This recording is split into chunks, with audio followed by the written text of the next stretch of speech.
আসসালামু আলাইকুম ওয়া রাহমাতুল্লাহি ওয়া বারাকাতুহু। আমি মো মেকআপ ওয়ার্ল্ডের পক্ষ থেকে আপনাদের সামনে হাজির হলাম শীতের কিছু কমন সমস্যা নিয়ে। শীতের কিছু সমস্যা হলো যেমন ধরেন ঠোঁট ফাটে, পা ফেটে যায়, অনেকের হাত শুকিয়ে যায়, একজিমা হয়, সোরিয়াসিস হয়, চুলকানি অথবা মাথার খুশকি। এই কয়েকটা সমস্যার মধ্যে আমি পা ফাটা এবং ঠোঁট ফাটা নিয়ে কথা বলে রেখেছি। আমি লিঙ্ক দিয়ে দিলাম, আপনারা এই লিঙ্কে গিয়ে অবশ্যই ভিডিওগুলো দেখে নেবেন। আজ আমি কথা বলবো মাথার খুশকি নিয়ে। মাথার খুশকিটা আসলে কয় ধরনের হয়? মাথার খুশকিটা আসলে দুই ধরনের হয়। একটা হয় শুষ্ক খুশকি, আরেকটা হয় তৈলাক্ত খুশকি। শুষ্ক খুশকিটা এটি সাধারণ প্রকার। এতে মাথার ত্বক শুষ্ক হয়ে যায় এবং সাদা ঝুরঝুরে ছোট ছোট ফ্লেক্স বা আঁশ ঝরে পড়ে। এই ধরনের খুশকি শীতকালীন সময়ে বেশি দেখা যায়।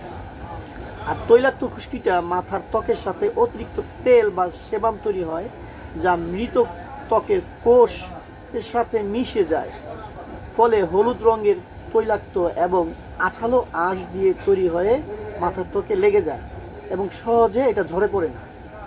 এটি শুষ্ক খুশকির থেকেও অতিরিক্ত চুলকানির সৃষ্টি করে। শুষ্ক খুশকিও চুলকানি সৃষ্টি হয়, কিন্তু এটা একটু অতিরিক্ত হয়।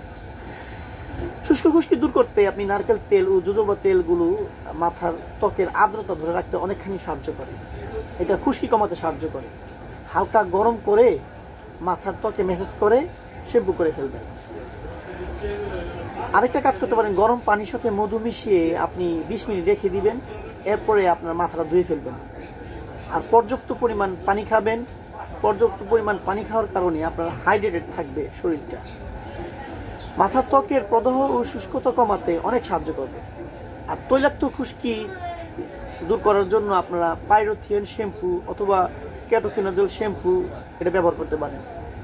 আর লেবুর রসও এটা ইউজ করতে পারেন। এটা আপনার এই সাইট্রিক অ্যাসিড থাকে, অতিরিক্ত তেল কমাতে এটা অনেকখানি সাহায্য করবে লেবুর রস।